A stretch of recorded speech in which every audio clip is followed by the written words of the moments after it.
أعوذ بالله من الشيطان الرجيم بسم الله الرحمن الرحيم. Lesson number 189, Surah Al-Furqan, ayah number 51 to 62. وَلَوْ شِئْنَا, and if we willed, لَبَعَثْنَا فِي كُلِّ قَرْيَةٍ نَذِيرًا, we could have sent into every city a warner. If Allah subhanahu wa ta'ala wanted, He could have sent in every nation, in every people, in every city, in every country, a prophet, a warner, a person to warn the inhabitants of that town. But isn't it so that we have learned that وَإِن مِّن قَرْيَةٍ إِلَّا خَلَا فِيهَا نَذِيرٌ, that there is no qaryah except that Allah has sent a warner to it? So what does this ayah mean? What this ayah means is that instead of sending Muhammad sallallahu alaihi wasallam as a messenger for all mankind, for all nations, for every person who was to come after him until the day of judgment, Allah subhanahu wa ta'ala sent him. He could have sent to every town, to every city, to every country a prophet for them. But instead, what did He do? He sent only one messenger. You understand? He could have sent to every city, every nation, a prophet.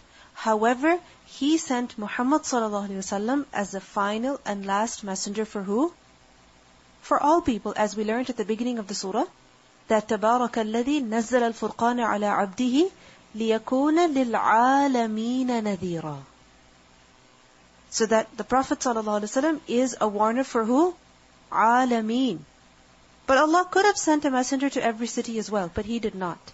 Why? For many reasons. First of all, if you think about it, after the time of the Prophet ﷺ, the entire world has as though become a global village. Isn't it so? Anything that happens in one part of the world is immediately known at another part of the world. Isn't it so? Similarly, we see that the people have come closer together in the sense that they have a better understanding of one another. The world has become like a global village. Earlier, what was the case? That if a people lived in a particular part of the world, they had no idea about another people who lived in another part of the world. They were completely separated. They had nothing to do with one another. But at the time of the Prophet ﷺ, and even afterwards especially, the people, they have come closer together, and as a result, the message that Muhammad ﷺ brought, it was delivered to all people.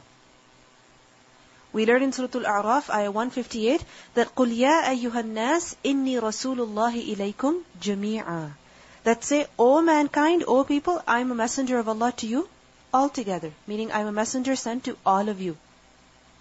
We also learned in Surah Al-Shura, ayah number 7, that وَكَذَلِكَ أَوْحَيْنَا إِلَيْكَ قُرْآنًا عَرَبِيًّا لِتُنذِرَ أُمَّ الْقُرَى وَمَنْ حَوْلَهَا. That the Prophet ﷺ, he has been given the Qur'an. Why? So that he warns the people of al-Qura. What is al-Qura? Makkah. But not just Makkah, but وَمَنْ حَوْلَهَا, and whoever that lives around it. We also learn from a hadith that the Prophet ﷺ said, بُعِثْتُ إِلَى الْأَحْمَرِ وَالْأَسْوَدِ. I have been sent to the red and the black, meaning to all types of people, all races, all backgrounds, all countries, until the Day of Judgment. And because the Prophet ﷺ was sent as a messenger to all mankind, his mission was greater. And the greater the mission, the greater the task, the greater the reward. And as a result, the Prophet ﷺ's rank, his position is also greater compared to the other prophets. And over here, the Prophet ﷺ is being reassured that you have been given a huge responsibility. You have been given a huge responsibility. That you're not just to convey to the people of Makkah, but to the people of the entire world. Al-Alameen. All the people you're supposed to convey. But at the same time, he's being reassured that, yes, this is a huge responsibility that has been laid upon your shoulders. However, this is by the will of Allah. And Allah will help you accomplish this. But what do you have to do in order to accomplish this mission? فَلَا تُطِعِ الْكَافِرِينَ. So do not obey the disbelievers. What does it mean by this? Do not obey the disbelievers. You see, the message that the Prophet ﷺ had brought, the disbelievers, they did not like it. It was against their desires. Like, for example, the belief in oneness of Allah subhanahu wa ta'ala. Not committing zina. Not committing qatl. Right? Not lying to one another. Fulfilling promises. There are people even today who do not like this. Who do not like the message that Muhammad ﷺ has brought. Now, at that time and even today, what do people want? That the religion should be altered. Isn't it so? The religion should be changed. It should suit their desires. It should suit their lifestyle. That they do not have to change, rather the religion should change. But the one who has been given the responsibility to convey the message to the people, what must he remember? That he is to remain obedient to Allah, not to the disbelievers. Because if he obeys the disbelievers, then what will become of the religion? It will not remain the same. It will not remain what Allah subhanahu wa ta'ala wants it to be. Rather, it will be altered. This is why the Prophet ﷺ is clearly told over here, فَلَا تُطِعِ الْكَافِرِينَ. Do not obey them. In what regard? In what matter? In the matter of religion. You are to remain firm on your principles. In Surah Al-Insan, ayah 23 to 24, we learn the same message. That وَلَا تُطِعْ مِنْهُمْ آسِمًا أَوْ كَفُورًا. That do not obey from among the people, the sinner or the ungrateful, the extremely disbelieving. Do not obey them. Similarly, in Surah Al-Kahf, ayah 28, we have learned earlier that وَلَا تُطِعْ مَنْ أَغْفَلْنَا قَلْبَهُ عَنْ ذِكْرِنَا وَاتَّبَعَ هَوَاهُ وَكَانَ أَمْرُهُ فُرُطًا. That do not obey the person whose heart we have made heedless of our remembrance. He does not remember Allah. What does he do? He follows his desires, and as a result, his matter is of extreme neglect. Therefore, don't obey such people. What does this teach us? What lesson does this teach us? Think about it, relate it to yourself. What do we learn from this? That no matter what pressures a person faces, he has to remain firm on the religion. He cannot change it. He cannot alter it. He cannot compromise the religion just to satisfy some people. Because if you begin to satisfy people, they will never be happy with you. So the person who has been given the light of Iman, the person who has been given the understanding of the Deen, it is incumbent on him, it is mandatory on him that he must obey Allah alone, not the people of the world. فَلَا تُطِعِ الْكَافِرِينَ. Do not obey the disbelievers. وَجَاهِدْهُمْ. And instead, what should you do? Strive against them. Bihi, through this. Through what? Through the Qur'an that has been given to you. Strive against them with the Qur'an. But how should you strive against them? Jihadan kabira. A great striving. What does it mean? Don't obey them at all. You have been given the responsibility to convey this Qur'an, this message to the entire world, لِلْعَالَمِينَ. And if you begin to obey the disbelievers, then you will not be able to accomplish your mission. And in order to accomplish your mission, what do you have to do? جَاهِدْهُمْ بِهِ جِهَادًا كَبِيرًا. Strive against the disbelievers with the Qur'an. How? جِهَادًا كَبِيرًا, a great striving. Now what does it mean by جَاهِدْهُمْ بِهِ? What does jihad mean? As you know, jihad is from the root letters Jim ha Dal, from the word juhud. And what does juhud mean? Wus'ah, a person's ability. Taqa, a person's strength. Meaning whatever a person can afford to do. Whatever ability a person has. And jihad is also from the word jahad. And jahad is mushaqqa, effort. So when you combine the two words together, juhud and jahad, what does it mean then? That a person puts in his maximum effort on a large scale, using all of his capabilities, all of his resources, in a struggle to achieve his goal. What does a person do? He puts in his maximum effort all that he can afford, all that he can do. He puts in his best, his maximum effort, and on a large scale, using every bit of energy that he has, every bit of strength and resources that he has. Why does he expend them? In order to achieve a particular goal. And in the literal sense, this goal could be of the dunya, it could also be of the deen. Like for example, a person wants to become a millionaire. Can he just sit at home and dream about it? Can he? No. He has to work very, very hard. He has to put in a lot of effort. People who are very, very serious about making money, you see them how they work, what good work ethics they have, and how much they struggle. They work overtime. They put in so much effort researching, choosing the best options for themselves, and not taking it lightly at all. So, jihad in its literal sense could be an endeavor to achieve a worldly goal or even a religious goal. And when you're struggling in this way, when you want to achieve a particular goal, remember that whenever you want to achieve a particular goal, you face many hurdles. Isn't it so? Sometimes you face the hurdles from within, your own laziness, you want to sleep, you want to take it easy, you don't want to go to work. You don't want to do all that research, you just want to get over it. Isn't it so? Sometimes the hurdles could be from outside even. Other people criticizing you, other people opposing you, or other people doing the same thing as you, have a lot of competition. Isn't it so? Just imagine a person who wants to have a very successful business. He has struggles from within, obstacles from within, and obstacles from without as well, from outside as well. Therefore, jihad is not just about striving to achieve your goal, but jihad is also to ward off any hurdle, any enemy that comes in your way. It is to struggle to ward off, to remove any enemy, any hurdle, any obstacle that comes in your way. You put your best to ward it off so that it does not remain a hurdle for you. This is the literal meaning of the word jihad. Now, technically, in Islamic terms, what does jihad mean? Jihad is to struggle, to put in one's maximum effort. Why? What's the goal? What's the purpose? Get Jannah, to attain the pleasure of Allah, to attain high ranks in the hereafter. But what will a person do? What is he struggling to do then?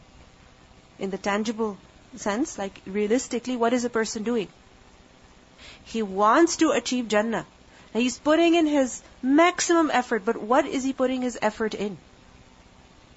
To do that which pleases Allah subhanahu wa ta'ala. What else? Stay away from sin, which is why jihad is against the nafs, right? To not follow the desires. A type of jihad is against the nafs. What else? Da'wah.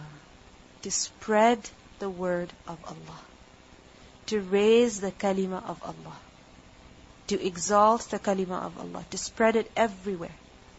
Because remember the context. Look at the context. In the previous ayah, what is mentioned? That it is the responsibility of the Prophet ﷺ to convey the message to who? All the people. At the beginning, what did we learn? لِيَكُونَ لِلْعَالَمِينَ نَذِيرًا. Now, isn't that a huge mission? Isn't it? It's a huge mission. And in order to accomplish that, you're going to face many, many hurdles, many, many obstacles. And you have to put in your maximum effort. So jihad, technically, in Islamic terms, it is to strive to serve the deen, to strive to spread the deen, to strive to defend the deen, to get the Quran in everyone's heart, in everyone's hand. This is what jihad is in Islamic terms. And remember that many times we understand jihad to be just battle, going to war, going to battle. But if you look at it, the Arabic language is rich with many, many words that can be used for battle. Because the Arabs, they loved battle. You have harb, you have qital, you have zahf, you have ghazwa, you have so many, many words that can be used for battle. But the word that constantly comes in the Quran is which one? Jihad. And remember this surah. Which surah is it? Makki surah. In Makkah, which battles did Prophet ﷺ fight against the mushrikeen? Not even a single battle. And what is being said over here? Jahidhum bihi jihadan kabira. What does bihi refer to? He refers to the Qur'an. How can you go to battle with the Qur'an? You cannot go to battle with the Qur'an. So this jihad, this struggle, this endeavor is what? To spread the Qur'an, to convey the Qur'an. And before conveying the Qur'an, the struggle is to live by the Qur'an, adhere to the Qur'an. Because in Makkah, what was the main struggle? To live by the Qur'an. Isn't it so? That whatever commands Allah subhanahu wa ta'ala was giving, even if it was just believing in the oneness of Allah and eating of the halal food and not committing zina, it was a huge thing, a huge challenge. So living by the Qur'an, adhering to the Qur'an in that context was a jihad in itself. And not just living by the Qur'an, but spreading it as well, conveying it to others as well, was also a huge struggle. It was also a jihad in itself. So, jahidhum bihi jihadan kabira. Strive against the enemy, how? With the Qur'an. Live by it, no matter what the opposition is. Convey it, no matter what the hurdles are. So, jahidhum bihi jihadan kabira. And notice what is being said over here, that don't just struggle. What kind of struggle is required? To live by the Qur'an and to spread the Qur'an. Jihadan kabira. Jihadan kabira. An ordinary struggle is not required to live by the Qur'an. Huge struggle. Huge struggle. The greatest challenge that a person faces when it comes to living by the Qur'an is his own nafs. As we have been realizing this again and again, that once you convince yourself, once you overcome yourself, then you can do whatever you want to do. It is difficult to make other people understand. But once you've convinced yourself, then you can convince anybody. Isn't it so? Think about it. Anything about which you are 100% convinced. When you're convinced, you can make any person do that. Isn't it so? You love a particular food and you want to eat that. You will convince your husband, let's go and eat that now. Isn't it so? If you want it bad, you will be able to convince him. So, the first thing is to overcome yourself. That's necessary in order to live by the Qur'an. And it's not an ordinary struggle. It's not easy to overcome yourself. What is required? Jihadan kabira. And it's not just yourself, but in particular, what is being mentioned over here? Jahid hum. Hum refers to the enemy. Those who stop you, those who hinder you, those who strive against you. So against them as well, what do you need to do? Jihad and kabira. Now, kabir, what does kabir mean? What does kabir mean? That which is big, that which is great. And in particular, that which is great compared to the other. How? In some tangible quality. In some tangible way. Like, for example, that which is bigger than the other in its age, it's older. Or, for example, in its size, in its length, in its width, in its weight. So, something could be big in many, many ways. Now, when Allah subhanahu wa ta'ala says over here, جَاهِدْهُمْ بِهِ جِهَادًا كَبِيرًا, what is jihadan kabira? Jihadan kabira is such a struggle which is great in its size. What does it mean by that?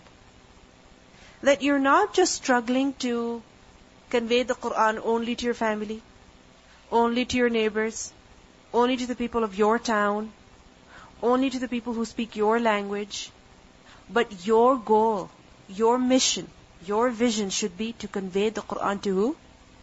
Everybody. This is jihadan kabira. You have a huge target. You're struggling and your jihad is great in its size. So it should encompass the entire globe. Secondly, jihadan kabira also includes that the effort that you're putting in. The effort that you're putting in, it should be the best that you can afford, the best that you can do. Sometimes you're doing something and you don't really put in that much effort. You don't really put your mind to it much. Why? It doesn't require much effort. Like, for example, when you're sending a text message, do you put in as much effort as writing an article or writing some assignment or essay for school? No. You don't put in as much effort. You don't have to use your brain as much. Isn't it so? Why? It doesn't require that much effort. But the Qur'an, in order to convey the Qur'an, you have to put in a lot of effort. Why?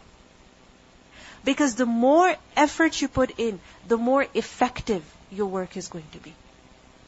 Isn't it so? The more effort you put in, the more effective your work is going to be. The better your work is going to be. The more it's going to achieve. Better effects it's going to have. So jahidhum bihi jihadan kabira, and kabira also indicates that all the time, uninterruptedly. That it shouldn't be something that you do during only certain hours of the day or only some parts of your life. No, this is a long life mission now. Jahidhum bihi jihadan kabira. And if you think about it, struggling against the enemy with the Qur'an is a great struggle. Going to battle is still easy. But dealing with the sufaha, making them understand, making them accept, is extremely challenging. If you get angry with someone, you start beating them up. You can beat them, you can finish them, okay, done.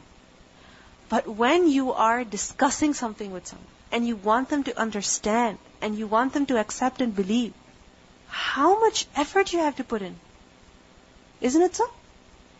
It's jihad and kabira. It's a great effort, a great struggle. This is what is required. You cannot take it lightly. Jihad and kabira is required. Now, if you look at it, so far in this surah, we have been learning that there are many, many opposite things. Right at the beginning, we learned about the Furqan. Isn't it so? Which is a criterion, the distinguishment between good and bad. Which shows to us that there are two different things that exist. In Surah An-Nur, we learnt about the night and the day. يُقَلِّبُ اللَّهُ اللَّيْلَ وَالنَّهَارِ. Allah alternates the night and the day.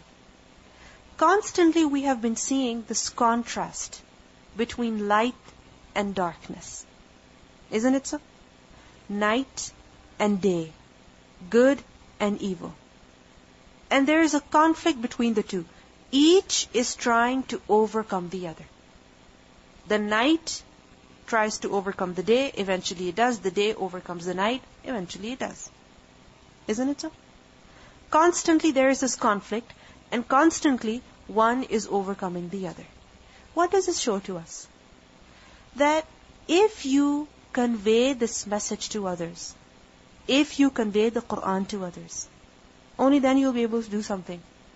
And if you do not convey the Qur'an to others, then what's going to happen? You will be overcome.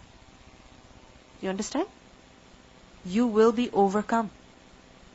Because many times we think that, we're Muslim, we believe in the Qur'an, we read the Qur'an, we follow the Qur'an, but that's about it. That should not be it. The Qur'an is not just sent so that you can live by it. No. It's your responsibility that you also have to convey it. Because if you don't convey it, you will be overcome by something else. If not you, your future generations, your children, your family, your neighbors, your relatives. And this is something so true. If you believe in the Qur'an with conviction, you follow it. If you don't transfer the same conviction into the heart of your children, will they have doubt or will they have conviction? They will have doubts. Isn't it so? Why is it so that we see the older generation so firm on their religion, but the younger generations not as firm? Why? Because we have failed to realize our duty to pass the Qur'an on to others. We have failed to realize that it's our obligation to convey the Qur'an to others. And when we don't convey the Qur'an to others, then what happens? We will be overcome. We will be affected by the message of other people. This is why right at the beginning, what has been said, فَلَا تُطِعِ الْكَافِرِينَ.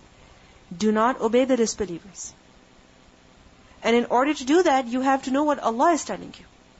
And you have to tell your children and your family and the people who live around you what Allah subhanahu wa ta'ala is telling you. So firstly, we have to realize that it is our responsibility to convey the Qur'an to others. We cannot just selfishly understand and read and implement the Qur'an ourselves. No. We cannot fully do that unless and until we convey the Qur'an. Now, you will read many, many Makki surahs. And earlier also you read many Makki surahs. What did we learn? What was the main theme? Da'wah. So many prophets are mentioned. What did they do? They conveyed the message of Allah to the people. Did they just live by it in their personal lives? Did they? Not just that. They also conveyed it to others. And constantly in the Qur'an, we see this. How to convey, with what ways, in what methods. Why is this mentioned? A big portion of the Qur'an is about da'wah. Why? Because the Qur'an has been given to us so that we convey it to people. Because if the people do not know, then they will suffer.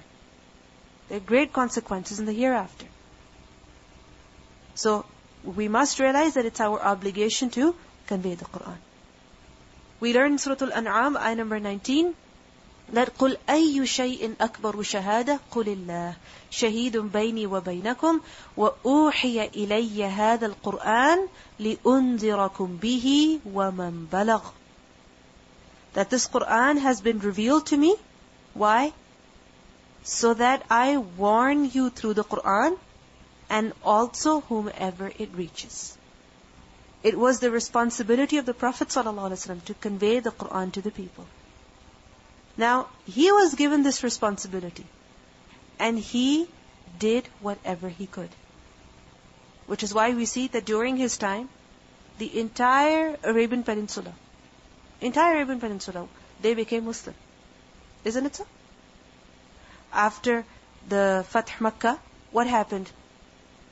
The people would come in groups and they would come visit the Prophet ﷺ and they would become Muslim, they would learn the deen and they would go back home. This is why we learn that إِذَا جَاءَ نَصْرُ اللَّهِ وَالْفَتْحُ وَرَأَيْتَ النَّاسَ يَدْخُلُونَ فِي دِينِ اللَّهِ أَفْوَاجًا. Afwaja, what does it mean? That when people, they come entering Islam in groups. So, the Prophet ﷺ, he accomplished his mission in the sense that by the time he passed away, the message had spread all over Arabia. And not just all over Arabia, but also Persia, Rome, Ethiopia, the surrounding areas. The people had become aware. Isn't it so? And the Sahaba whom he left behind, what did they do? Did they just say, we have a lovely Islamic state now, we're so prosperous, we're so successful, let's just live peacefully, go to the masjid, pray ourselves, recite the Qur'an, and that's it? No. They didn't stay in Medina. They didn't stay in their homes living comfortable lives. That now we get a chance to really enjoy practicing the Qur'an and living by the Qur'an and reflecting and doing this and doing that. No. Their ibadah was what? That they struggled to convey the Qur'an to others. Many times what happens? When we study the Qur'an, we want that, we should just live by ourselves, spend hours reflecting on the Qur'an, spend hours reading more and reciting more. Isn't it so? That's what we want to do. But the fact is that if a person just becomes an abid after learning about the deen, then he's only benefiting himself. This is why the status of the alim is greater than that of the abid. Isn't it so? Because the alim is not just benefiting himself, but what is he doing? He's benefiting many other people as well. So the Sahaba, they did not just, live in Makkah, Medina, perform Umrah every day, go for Hajj every year, go to Tawaf all the time. No. What did they do? They did all of that as well. But along with that, they realized it was their responsibility to convey the Qur'an to others. This is why we have Islam today. This is why so many people are Muslim today. This is why Islam spread all over the Middle East, Asia, all the way to Europe as well. But why do we see that now it has stopped, despite the fact that there are Muslims all over the world? If you look at it, the population of the Muslims is much more compared to the population at that time. The Muslims have much more wealth today. The Muslims are in every corner of the world. places that you've never even heard of. Isn't it so? And at the same time, it's so much easier to communicate with one another. At that time, if you had to communicate with someone, you would have to spend days and days traveling. Today, what do you have to do? Send a text message. Post something online. People you've never met, they will receive your messages. But still, why is it that less and less people are coming to know positive things about the Quran today? Because we have failed to realize our duty. We do not realize our obligation. First of all, when it comes to knowing the Quran ourselves, many of us have failed over there. When it comes to studying the Quran ourselves, giving the haqq of the Quran ourselves, we do not give the haqq. If you ask yourself genuinely, ask yourself, don't ask anybody. Ask yourself, do I really give the haqq of the Quran? When I know that I've read, how much is it that I understand? How much do I desire that I understand? When I've learned about something, do I implement? So, the first thing is to implement ourselves, and then you convey it to others. So because we have failed to realize our duty, this is why the impact is less. There are less people who know positive things about the Quran. If we realize that anything that we're doing to help other people understand the Quran, to help the Quran reach other people, that is my jihad. That is my struggle. وَجَاهِدْهُمْ بِهِ جِهَادًا كَبِيرًا. And I know how much effort I can really put in. How much I can really do. And how much am I really doing? Isn't it so? You are your best judge.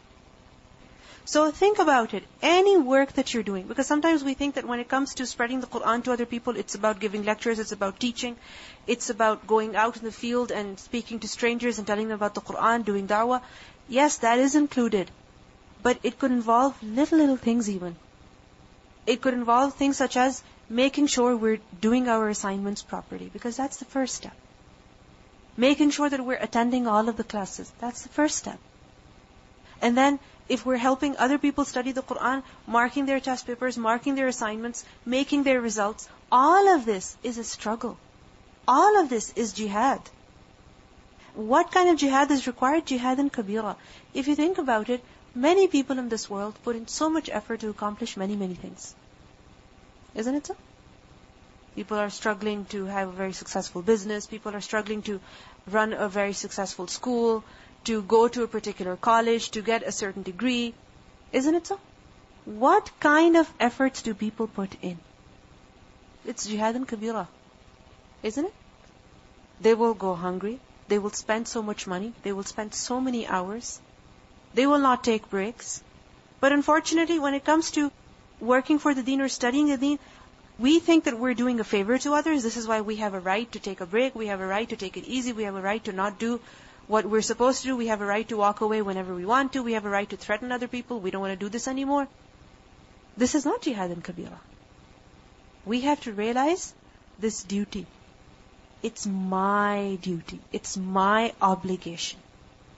And I am answerable to Allah subhanahu wa ta'ala. Whether people hold me accountable or not, it's my obligation. When you realize it's your job, it's your work, when you take ownership of it, then automatically jihad and kabira will come.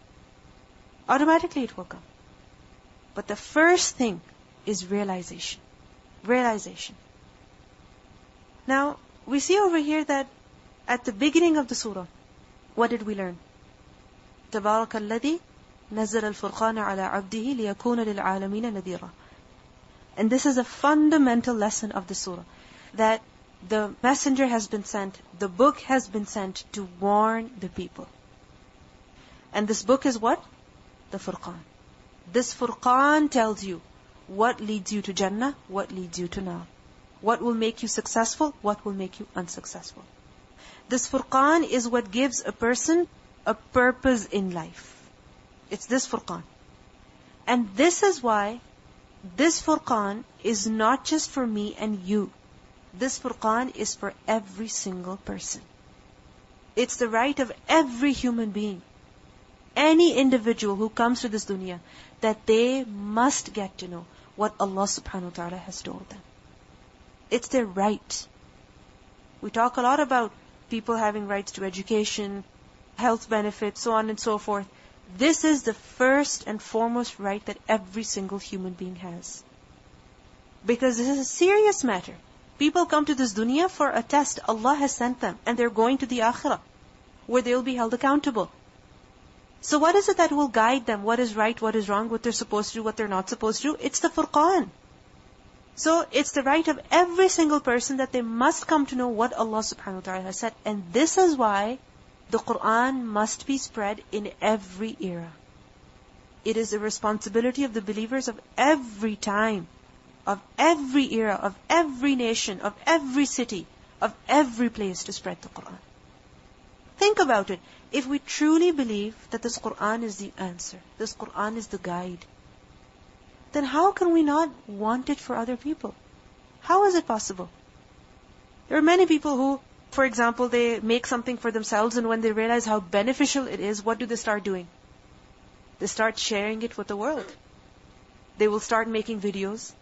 They will start posting articles. They will make a blog. Why? Because they believe that what they're doing is good and beneficial. And they believe that everyone should also do it. It's very natural. Many times when people have good ideas, what do people suggest them? Why don't you start a business? Why don't you start classes? Why don't you write a book? Why don't you start a blog? Why don't you start doing this or that? Because anything that we find is beneficial, we want to help people. We want to tell other people about it. When it comes to the Qur'an, if we truly believe that this is the answer, this is the solution, this is the right way to live, if we believe in that, then it's not possible that we will not want to share it with others. Many times we see that people who are so involved in the Qur'an, but their own children, they don't study the Qur'an. We want our children to study the best things.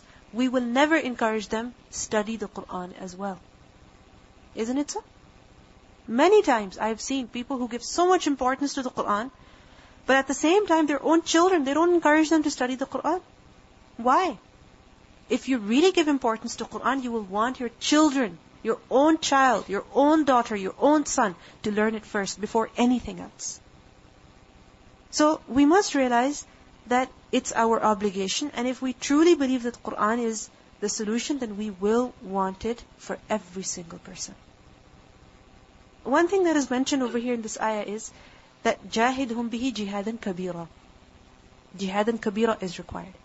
Why jihadan kabira? Because first of all, it's a huge mission.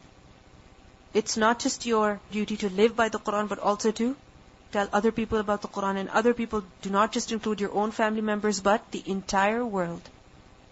It's a huge mission. But also because secondly, that when a person begins, when a person strives to spread the Qur'an, he will face many challenges. He will face many, many challenges. You tell somebody, come study the Qur'an. They say, oh, interesting. I'll come. They come along with you. Very easy. You tell another person, they start arguing with you. They start debating with you. You think this is really the answer. You think this is something that I should do. You think other things are not that important. I feel it's important to be a good person. So, some people, they will listen. Other people will not listen. Some people will become your supporters and other people will become your opponents. They will not even let you go forth. This is why فَلَا تُطِعِ الْكَافِرِينَ. Do not obey the disbelievers. Do not listen to them. And if you find it difficult to convey the message of the Qur'an, should you give up? No. What should you do? Jihadan kabira. Because think about it. Put yourself in that position. Maybe once upon a time, you were that person whom other people were telling, pray. And you'd be like, no, I don't want to. Maybe other people once upon a time were telling you, read the Qur'an. Come to the class with me. And you said no. You never wanted to. Possible, right? Other people told you, do this, do that. You're like, no way. Maybe on the surface you listened to them, but in your heart you denied. You didn't want to. Your heart was never into it. Whenever you saw religious people, you became so concerned and worried. It was a struggle of someone. It was the prayers of someone. It was the effort of someone that got you here today. Isn't it so? Now just imagine if they gave up, if they said forget it, would you be here today? Would you be praying today? Would you be reading the Quran today? No. Because somebody put in effort. Somebody prayed for you. Perhaps it was your mother who constantly made dua for you. Constantly prayed for your hidayah. Never gave up. Pushed you, pushed you, pushed you. Maybe it was a friend. Maybe it was a distant relative. Somebody did ihsan. They put in effort, so you are here today. So why shouldn't you put in effort so that other people can benefit as well? Many mothers, many parents, many relatives, they want hidayah for you, they want guidance for you to the point that they will say, forget about me, finish your studies first, complete your studies first. I just want you to accomplish this first, then we'll talk about other stuff. Then we'll think about other stuff. So, somebody's sacrifices, somebody's prayers, somebody's efforts got you here today. Other people also deserve the same. That we put in effort, we don't give up. We also keep trying. But what happens? We talk to someone, they give us a cold shoulder, and we're like, okay, forget it. They're not going to believe, they're not going to understand, they're not interested, maybe hidayah is not meant for them. Keep struggling, you don't know. And sometimes we just fear, oh my God, other people are going to say something, therefore don't speak up, don't say anything. But you never know. You might start something, you might say something, and the other person might accept very willingly. Very willingly. They might tell you years later, the advice you gave me then, I listened to you. Sometimes we're only concerned about numbers, but we're not concerned much about quality. So when a person thinks about jihad and kabira, then he puts in his effort to produce quality. His goal is not just numbers, but quality. Sometimes we think that when we're doing da'wah, when we have to tell other people, then we have to be great scholars and we have to be very, very knowledgeable and we have to teach them so much. But the fact is that with the little that you know even, you can do jihad and kabira. Provided that you understand it fully yourself and you put in your maximum effort to convey to the other. And for that, the little things that we do, even they become a source of da'wah. For that, what do you have to do? Overcome yourself. When you do that, then other people will listen. Then other people will see. Recitation. وَلَوْ شِئْنَا لَبَعَثْنَا فِي كُلِّ قَرْيَةٍ نَذِيرًا فَلَا تُطِعِ الْكَافِرِينَ وَجَاهِدْهُمْ بِهِ جِهَادًا كَبِيرًا وَلَوْ شِئْنَا لَبَعَثْنَا فِي كُلِّ قَرْيَةٍ نَذِيرًا فَلَا تُطِعِ الْكَافِرِينَ وَجَاهِدْهُمْ بِهِ جِهَادًا كَبِيرًا وَلَوْ شِئْنَا لَبَعَثْنَا فِي كُلِّ قَرْيَةٍ نَذِيرًا فَلَا تُطِعِ الْكَافِرِينَ وَجَاهِدْهُمْ بِهِ جِهَادًا كَبِيرًا